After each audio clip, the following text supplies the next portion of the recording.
Polres Tulungagung menetapkan Septianto Dani Istiawan, warga Desa Mulyosari, Kecamatan Pagerwojo, sebagai tersangka dalam kasus kecelakaan maut bus pariwisata dengan kereta api. Tersangka merupakan sopir bus naas tersebut. Sebanyak 6 penumpang bus pariwisata tewas dalam kecelakaan maut ini. Dari hasil pemeriksaan, polisi tersangka mengaku fokus untuk melewati jalur sempit di perlintasan kereta api tanpa palang pintu itu. Selain itu, penumpang juga baru berangkat sehingga masih ramai. Sehingga sopir mengaku tidak mengendarai suara klakson dari kereta api dan tidak melihat rambu peringatan yang dipasang di sekitar lokasi.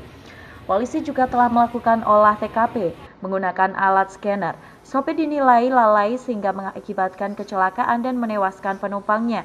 Tersangka dikenakan pasal 310 Undang-Undang Nomor 22 Tahun 2009 dengan ancaman penjara 6 tahun. Maksudnya untuk penanganan perkara sudah sesuai, artinya oleh pemeriksaan, tetapi ada beberapa yang perlu didalami kembali, masuk diantara mungkin apakah kesehatan dari pengemudi misalkan. Pada saat itu apakah pengemudi memakai barang-barang terlarang, apakah kondisi psikisnya tertekan atau mungkin banyak permasalahan, nah itu didalami kembali. Untuk penetapan tersangka sesuai dengan saksi dan alat bukti yang kita punya, ini sudah kita tetapkan tersangkanya yaitu pengemudinya. Satu orang dari pengemudi ya, nanti sampai kita dalam. Persangkaannya ada apa? Persangkaan pasal 310 Undang-Undang Nomor 22 Tahun 2009 tentang lalu lintas dan angkutan jalan raya. Ditahan dong? Ya, ditahan. Sudah dilakukan penahanan. Belum. Ya, sementara kalau untuk keterangan dari driver, kemarin dia menyampaikan bahwa memang ketika melintas itu dia lebih fokus kepada memposisikan kendaraan dengan jalur yang sempit.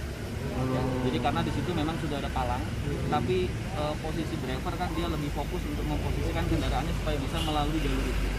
Sehingga dengan kefokusan dia, dengan juga kondisi bis yang pada saat itu pengendara ataupun penumpangnya masih baru masuk, banyak yang ngobrol sehingga suara-suara kan masih ramai sehingga tidak terdengar suara klakson. Tersangka ditahan di mana? Tersangka dilakukan penahanan di Mapolres Tulungagung. Sebelumnya, kecelakaan maut antara bus dan kereta api terjadi di perlintasan tanpa palang pintu masuk Desa Ketanon, Kecamatan Kedungwaru, Kabupaten Tulungagung Minggu pagi. 6 penumpang tewas dalam peristiwa ini. Dari Tulungagung, Sogi Pamungkas, KSTV.